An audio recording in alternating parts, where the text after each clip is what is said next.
मित्रांनो नमस्कार. आजचा व्हिडिओ आपला जो आहे तो तरुण वयातील जे आपले मुलं आहेत, नवयुवक आहेत, म्हणजे 35 ते 40 या वयोगटात 40 वर्ष वय जरी असलं तरी आपण पाहतो तरी हाडाच्या आजाराच्या माध्यमातून तुमची पाठदुखी आहे, कंबरदुखी आहे आणि मानदुखी आहे.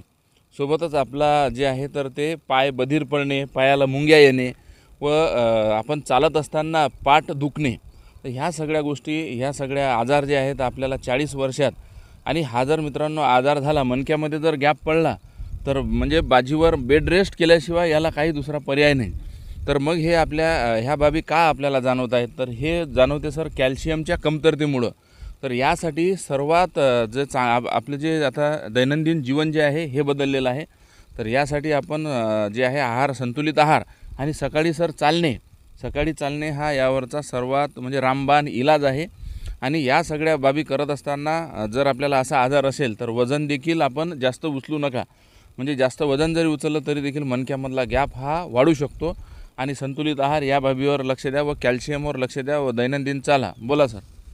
मित्रांनो, हे जर तुम्हाला आजार जर टाळायचे असले आपल्याला, तर आपलं सर्वात महत्त्वाचं की आपल्याला जी रोजची जी तुमची जीवनशैली आहे याच्यामध्ये तुम्हाला आमूलाग्र बदल करणे आवश्यक आहे आणि खूप अत्यंत आवश्यक आहे. मित्रांनो, आपण रोज सकाळी 5 वाजता उठणे, आपल्या सकाळी जास्तीत जास्त 60 मिनिट चालणे, आपले योगा करणे.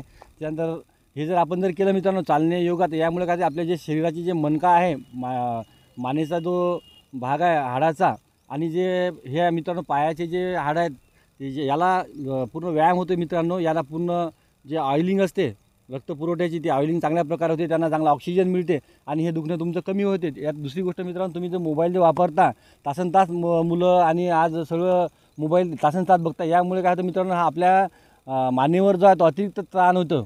ते ताण त्या आल्यामुळे मित्रांनो त्या मानेला ज्या नसा ज्या आहेत त्या सुजन पावतात आणि त्याच्यामुळे तुमची मान दुखते.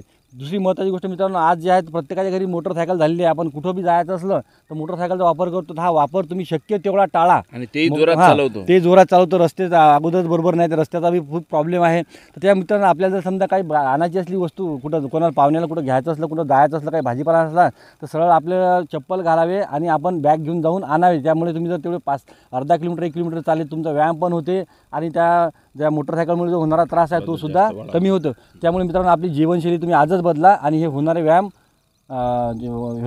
करा आणि हे दुष्परिणाम जे आहे ते थांबवा. हां, धन्यवाद.